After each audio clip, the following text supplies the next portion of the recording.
आखिर क्यों भगवती लक्ष्मी को करनी पड़ी राधा रानी की आराधना? आखिर क्या था कारण कि भगवती लक्ष्मी ने राधा रानी की आराधना करना, उपासना करना शुरू कर दिया? आज की वीडियो में हम जानेंगे शास्त्रों के अनुसार कि आखिर क्यों भगवती लक्ष्मी जो है हमारी श्री राधा रानी, हमारी श्यामा जी की आराधना करती है। वीडियो में शुरुआत से लेकर अंत तक बने रहिए। वीडियो अगर पसंद आए लाइक करिएगा, चैनल पर नए हैं सब्सक्राइब कीजिए, कमेंट में जय श्री राधे जरूर लिखिए। चलिए वीडियो में आगे बढ़ते हैं। सबसे पहले हम ये समझ लेते हैं कि श्री राधा तत्व आखिर है क्या।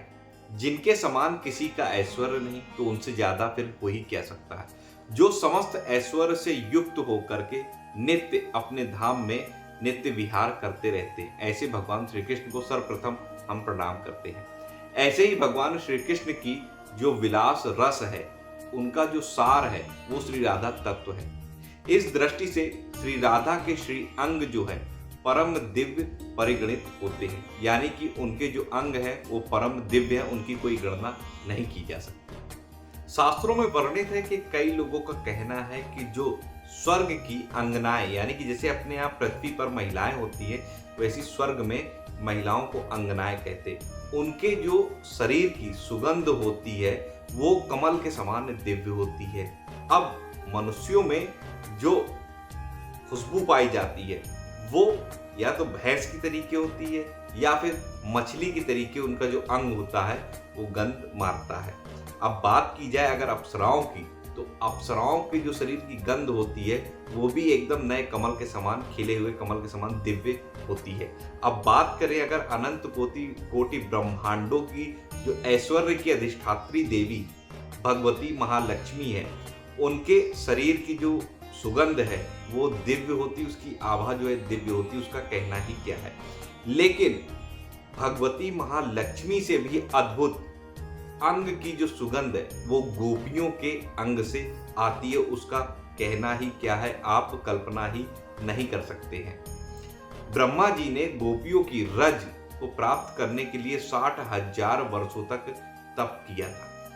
आपने तो सुना ही होगा कि भगवान के आदेश के अनुसार बद्रिका आश्रम में तप करने वाले उद्धव जी श्री गोपियों के लिए क्या कहते हैं। उद्धव जी कहते हैं कि वे कुलांगनाएं जिन्होंने आर्य पद का त्याग करके मुकुंद भगवान सच्चिदानंद घन श्री कृष्ण के चरणों का सेवन किया, जिन्होंने भगवान श्री कृष्ण के लिए अपना सब कुछ त्याग दिया, उन गोपियों की चरण रज प्राप्त करने के लिए उद्धव जी कहते हैं कि मुझे वृंदावन धाम की लता पता औषधि पुष्प कुछ भी बना दीजिए, लेकिन मुझे उन गोपियों की चरण रज प्राप्त हो जाए, जिससे कि मैं समझ सकूं कि आखिर प्रेम भक्ति क्या होती है, प्रेमी भक्त क्या होते हैं। क्योंकि ज्ञानी जी जो उद्धव जी जो थे वो ज्ञानी उद्धव तो थे, लेकिन प्रेमी उद्धव वो तभी बने जब उन्होंने वृंदावन पहुंच करके गोपियों की चरण रज जो है अपने मस्तक पर धारण की। उद्धव जी कहते हैं कि श्री नंद जी के ब्रज की जो गोपांगनाएं हैं उनकी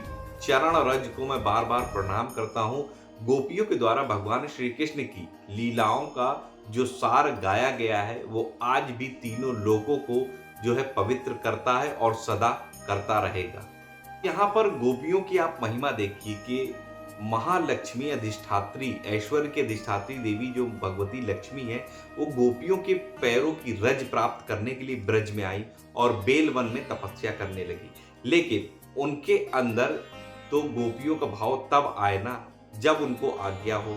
वो आई थी गोपियों की रज प्राप्त करने के लिए, लेकिन उन्होंने जो चीज जानी वृंदावन में आकर के वो ये जानी कि गोपियां जो है स्वयं भगवान श्री कृष्ण के पैरों की रज प्राप्त करने के लिए उनकी सेवा कर रही, और गोपियां जिन श्री कृष्ण के सेवा कर रही हैं चरणों की रज पाने के लिए, वो भगवान अनंत कोटि ब्रह्मांडों के स्वामी भगवान श्री कृष्ण स्वयं जो है राधा रानी की चरण रज प्राप्त करने के लिए उनकी सेवा में आतुर, उनकी सेवा में लगे हुए। तब भगवती महालक्ष्मी ने ये सोचा कि क्यों ना श्री राधा रानी की ही आराधना की जाए, जिससे कि श्री राधा रानी की आराधना करने से भगवान श्री कृष्ण सहित गोपियों की आराधना भी हो जाएगी। तब से लेकर के आज तक जो भगवती महालक्ष्मी जी हैं वो राधा रानी की आराधना करती हैं, जिससे कि उनकी कृपा उनको प्राप्त हो और उनके चरण की रज उनको प्राप्त हो, जिससे वो समझ पाएंगे प्रेम भक्ति आखिर क्या होती है।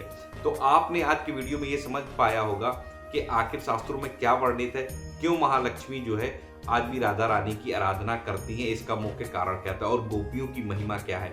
तो गोपी भाव अपने अंदर आप उत्पन्न करना चाहते हो तो वृंदावन धाम जाकर के गोपेश्वर महादेव की दर्शन जरूर करिएगा, क्योंकि गोपेश्वर महादेव जो वृंदावन में आज भी विराजमान है वही गोपी भाव जो है प्रदान करते हैं। आशा करता हूँ ये जानकारी आपको अच्छी लगी होगी। जानकारी अच्छी लगी हुई वीडियो को लाइक करिए, चैनल पर नए हैं सब्सक्राइब कर लीजिए। कमेंट में अगर आपके मन में कोई सवाल हो तो आप कमेंट कर सकते हैं, अन्यथा जय श्री राधे जरूर लिखिएगा। इस वीडियो को ज्यादा से ज्यादा शेयर करिए। मिलता हूं अगले वीडियो में नई जानकारी के साथ, तब तक राधा वल्लभ श्री हरिवंश।